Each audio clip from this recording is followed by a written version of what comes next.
Hello and welcome.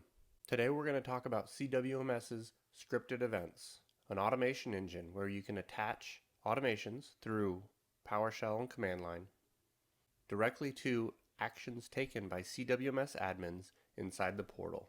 For example, if I'm in a workspace and I go to add an application or uninstall an application, or if I go find a user and add a user or delete a user, or for example, perhaps I'm dealing with a server and I need to delete a server. Any of these actions can have a automated step appended to them to customize how CWMS behaves and match your specific business case. All of this is done in scripted events. Scripted events is comprised of two sections, a script repository and then an activity. The script repository is a library of scripts that can be used, and activities are the connections between the actions a CWMS administrator takes and the scripts in the repository. Chocolatey is an application automation tool that's often used. So as an example, we have a script to install Chocolatey. It executes PowerShell with this command. Now, in order to install Chocolatey, I would need an activity. So let's create one. We're going to give it a name and select the script from the repository, install Chocolatey.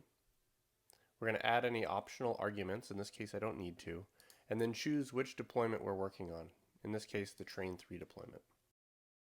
Then we're going to pick the trigger, which is going to connect the action to this script. In this case, I probably want to run Chocolatey on all the machines that I deploy. So perhaps we should attach it to create server and add that activity. And now anytime a server is created, Chocolatey will be installed automatically. Now we have Chocolatey installed and we can go to automate other things. We've already written some activities for the automation of 7-Zip and FileZilla and Chrome. Let's look at 7-Zip as an example.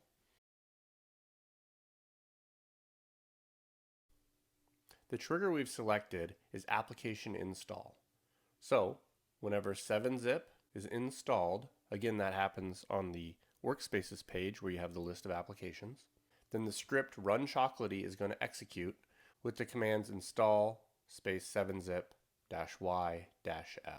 And this automation will automatically install 7-Zip on all session hosts that require it through the simple action of a CWMS admin clicking add and checkboxing 7-Zip.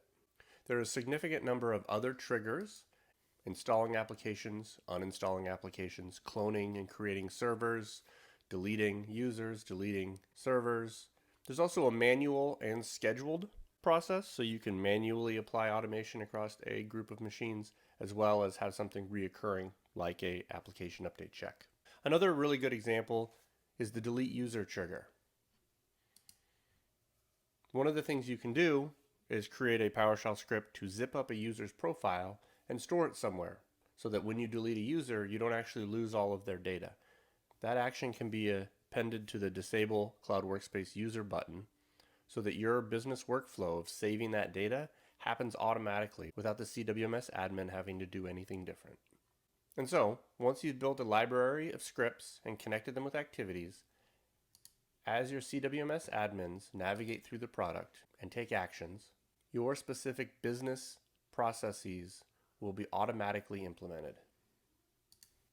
Like we talked about before, disabling a user here would not only remove them from Cloud Workspaces, but would also zip up their profile and save it to a defined space, all with that single button.